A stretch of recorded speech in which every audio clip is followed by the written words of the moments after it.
For the motion, Andrew McCarthy.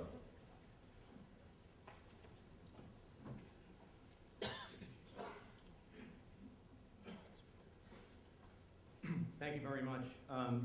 Pleasure to be here this evening. My FBI story is a little bit different from David's. It's more along the lines of what the FBI was up against. My brother, who lived in the Bronx, was applying for a job with the FBI, and the knock we got on the door was from one of the neighbors who told him that the feds had been by, but not to worry, he didn't tell him nothing. That, of course, was back in the 1990s, before there ever was a George W. Bush administration to bash. And during that time, the United States managed to stop exactly one terrorist attack by something other than dumb luck. That was the spring 1993 jihadist conspiracy against New York City landmarks right here in Manhattan. How did we stop it? The FBI had a confidential informant who infiltrated the conspiracy. Now, think for a moment about how intrusive that is. Our government sent a man right out into radical mosques to meet with worshipers. All of them were Muslims. Several of them were American citizens. He prayed among them. He entered their very homes. He tape recorded all of his conversations. And following the government's instructions, he lied to them about who he was and who he was working for. And he did that precisely to trick them, in order to get them to compromise their most deeply held secrets and plans. And you know what? Neither the Fifth Amendment nor the Fourth Amendment had a thing to say about it. It's been the law of the United States for decades that such investigative techniques do not implicate our privacy and due process interests.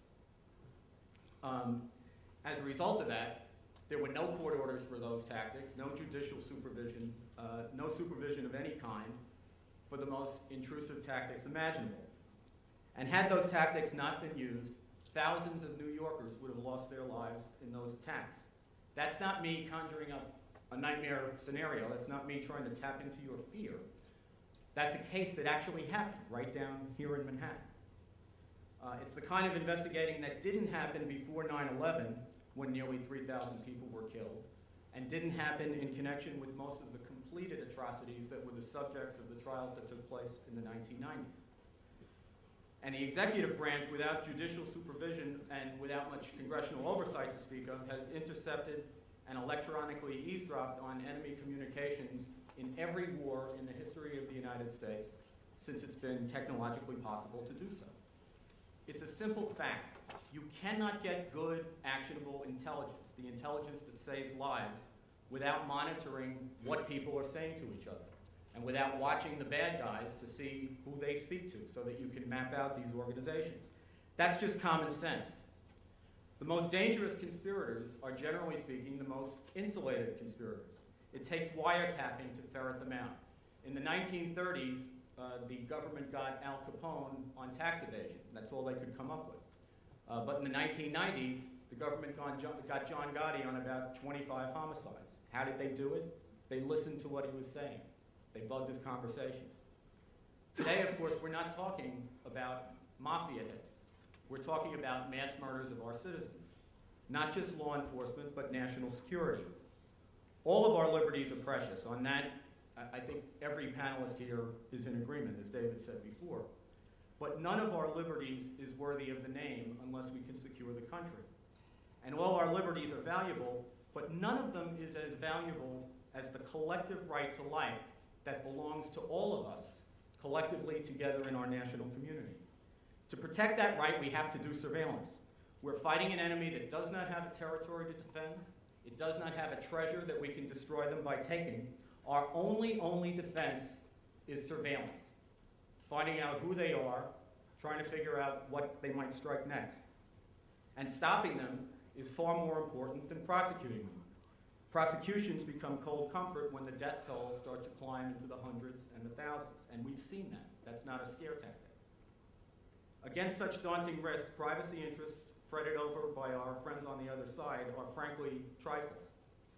What difference does it make if the government has information that your phone company, your bank, and every private vendor that you deal with not only has, but is warehousing and data mining, targeting you, but unlike the government, not targeting you so that they can protect you? The government's ability to access such information may make the difference between life and death. And in the national security context, that access is now subject to various judicial hurdles and congressional oversight, which our law has never imposed on prosecutors and agents who investigate such insignificant, relatively speaking, crimes as gambling. Common sense tells us that under the current threat, this is the kind of investigating that the government not only should be able to do, but must be able to do. If you don't think so, ask yourself about the security you willingly subjected yourself to without any court search warrant the last time you got on a plane or entered a public building or tried to carry a bag into Yankee Stadium, or even if you've had the experience of entering the offices of the American Civil Liberties Union. We had a trial here in New York about a year ago, and it came out during the trial that visitors to the ACLU's New York office are confronted when they come in with big signs on the wall that say, "Your bags are subject to search." Why do they do that? It's a reasonable balancing of minor intrusions to protect ourselves and the people we care about. That's what the Fourth Amendment has always been about, reasonableness. If there's a valid basis to believe people could be drinking and driving, the police can set up sobriety checks and stop motorists randomly. When the police arrest somebody, they've always had the ability to search them to make sure that they're not armed.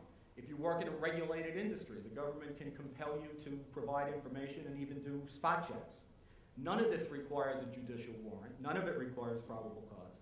And there are thousands of searches like this, countless searches, taking place in this country every day, and this has been the case for years and years, without any discernible suggestion that the Constitution has been shredded or that our core freedoms have been jeopardized.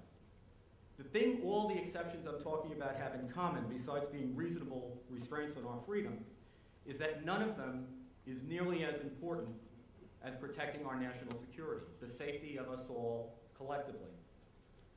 We've done a lot of talking about civil liberties these last 6 years. But the conversations I remember the best are the ones that I had with victims of terrorist attacks, like the World Trade Center attack, or the 200 mostly Muslim Kenyans and the people in the surrounding area who were victimized by the bombing of the US Embassy in 1998 in Nairobi. The threat we're facing is not hype. It's flesh and blood real. And the fundamental rights of these victims, the right to life, the right to liberty, the right to pursue happiness, have been stolen from them by our enemies in a way that can never be compensated. Those are our most essential civil liberties. And the only way we can protect them is by enduring comparative trifles in order to let the government do the thing that we needed to do, the only thing we really needed to do, which is protect us and save lives. And that's why you should vote for the motion.